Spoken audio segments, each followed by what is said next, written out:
Guys, hindi natin field itong ano yung pangunguha ng pulot. So hindi tayo sanay. Hayaan natin yung expert yung mangunguha. So observe lang tayo. Yan sila guys. Oh. Gumagawa sila ng ano ng pausok. Yan. Pag walang hangin, ayos lang magpuhag. Kung mahangin good. Kung ano yung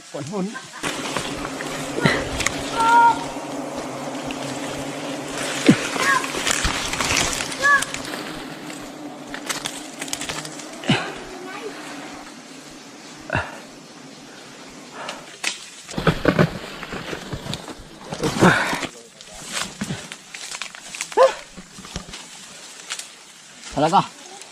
Mainit. Pulot na rin? Meron. Yan ang kanyang bahay ulam. Madami rin pulot. Siguro mga klaseng midahan na. Yan.